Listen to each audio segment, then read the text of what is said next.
কলকাতার 11টি সিট, 6টিতে এখনো পর্যন্ত তৃণমূল এগিয়ে আছে, বিজেপি 5টিতে এগিয়ে আছে।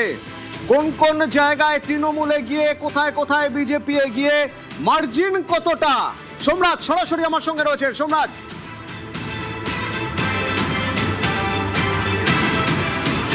দেখো, যেটা এখনো পর্যন্ত দেখা যাচ্ছে, কোথাও কোথাও 6 রাউন্ড গণনা হয়েছে, কোথাও কোথাও 4 রাউন্ড পর্যন্ত গণনা হয়েছে এবং কয়েকটি আসনে কিন্তু হাড্ডাহাড্ডি লড়াই হচ্ছে। যত ইভিএম এর রাউন্ড গণনা শেষ হচ্ছে, আমরা অন্তত সেই পরিসংখ্যান দেখতে পাচ্ছি। কিছুক্ষণ আগেই দেখেছিলাম যে কাশীপুর বেলগাছিয়াতে রিতেশ তিওয়ারি এগিয়ে গেছিলেন, কিন্তু এখন দেখা যাচ্ছে কাশীপুর বেলগাছিয়াতে ফের প্রায় 1000-এর ভোটেরও বেশি মার্জিনে অতীন ঘোষ তিনি এগিয়ে গেছেন, যিনি কাশীপুর বেলগাছিয়ার তৃণমূল কংগ্রেস প্রার্থী। পাশাপাশি এখন উত্তর কলকাতার যে 7টি আসন রয়েছে, উত্তর কলকাতার যে 7টি আসনের গণনা নেতাজি ইন্ডোর স্টেডিয়ামে চলছে, সেখানে এখনো পর্যন্ত 4টিতে তৃণমূল কংগ্রেস এগিয়ে রয়েছে, 3টিতে বিজেপি এগিয়ে রয়েছে। এবং যেটা দেখা যাচ্ছে, যে 3টিতে বিজেপি এগিয়ে রয়েছে সেটি হচ্ছে জোড়াসাঁকো, শ্যামপুকুর এবং মানিকতলা, আর 4টি হচ্ছে চৌরঙ্গি, এন্টালি, বেলেঘাটা এবং কাশীপুর বেলগাছিয়া। উত্তর কলকাতার এই ট্রেন্ড আপাতত সামনে আসছে। এবং তোমাকে জানিয়ে রাখি, উত্তর কলকাতার যে 7টি বিধানসভা, এই 7টি বিধানসভার বেশিরভাগই বিধানসভার 16 রাউন্ড, 15 রাউন্ড, 17 রাউন্ড পর্যন্ত গণনা হবে।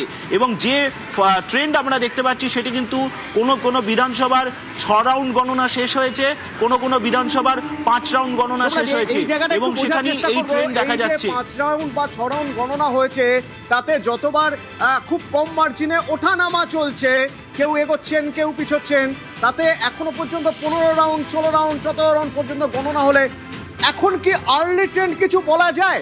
কি হতে পারে, নাকি যা খুশি হতে পারে? অন্তত 5 রাউন্ড 6 রাউন্ডের পরে মনে হচ্ছে।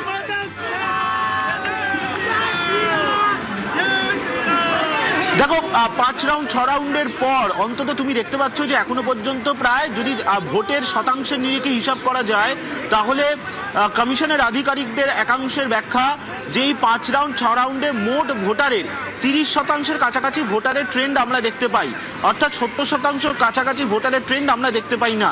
ফলত সেই জায়গায় দাঁড়িয়ে আরও কিছুটা অপেক্ষা করতে হবে। যখন তুমি দেখবে কোনো বিধানসভার 9 রাউন্ড বা 10 রাউন্ড গণনা হয়ে গেছে, তখন তোমার কাছে ট্রেন্ডটা স্পষ্ট হবে যে বিধানসভায় 18 রাউন্ড, 19 রাউন্ডে গণনা রয়েছে বা 17 রাউন্ডে গণনা রয়েছে। যেমন তুমি যদি দেখো, কাশীপুর বেলগাছিয়া, এন্টালি, এই বিধানসভাগুলির ক্ষেত্রে কিন্তু 15 রাউন্ড, 16 রাউন্ড পর্যন্ত গণনা হবে। এবং এই যে তুমি ট্রেন্ডটা দেখতে পাচ্ছ, এখানে কিন্তু পোস্টাল ব্যালটের গণনার হিসেব এখনো পর্যন্ত নেই। পোস্টাল ব্যালটের গণনার হিসাব তোমার কাছে কখন আসবে? যখন ইভিএম এর শেষ 2 রাউন্ড গণনা বাকি থাকবে, তখন পোস্টাল ব্যালটের গণনা শেষ হবে বিধানসভা ভিত্তিক। এবং কোনো বিধানসভায় পোস্টাল ব্যালটের সংখ্যা বেশি, কোনো বিধানসভায় পোস্টাল ব্যালটের সংখ্যা কম থাকে। এবার যেমন তুমি উদাহরণ হিসাবে দেখা যায় যে, তাহলে কলকাতার যে বিধানসভাগুলি রয়েছে, বিশেষ করে উত্তর কলকাতা এবং দক্ষিণ কলকাতার কয়েকটি, সেখানে পোস্টাল ব্যালটের সংখ্যা অনেকটাই রয়েছে। জেলাগুলিরও পোস্টাল ব্যালটের সংখ্যা অনেকটাই থাকবে। ফলত সেই জায়গায় দাঁড়িয়ে পোস্টাল ব্যালটের ট্রেন্ডটাও একটা গুরুত্বপূর্ণ জায়গায় দাঁড়াবে, যেটা নির্বাচন কমিশন যে তথ্য দিচ্ছে, সেখানে পোস্টাল ব্যালটের কোনো ট্রেন্ড কিন্তু আলাদা করে নেই। পোস্টাল ব্যালটের ট্রেন্ড তখন পাওয়া যাবে যখন ইভিএম এর যে লাস্ট 2 রাউন্ড গণনা বাকি থাকবে, সেই সময় পোস্টাল ব্যালটের ট্রেন্ডও আমরা আলাদা করে দেখতে পাবো। ফলত এই যে তুমি ট্রেন্ডটা দেখছো, 6 রাউন্ড 7 রাউন্ডের শেষে আরও 2 রাউন্ড 3টে রাউন্ড গেলে, অর্থাৎ 9 রাউন্ড পর্যন্ত যখন যাবে, তখন ট্রেন্ডটা স্পষ্ট হবে যে সেই বিধানসভায় কোন দলের প্রার্থী জয়ী হওয়ার দিকে এগিয়ে গেলেন।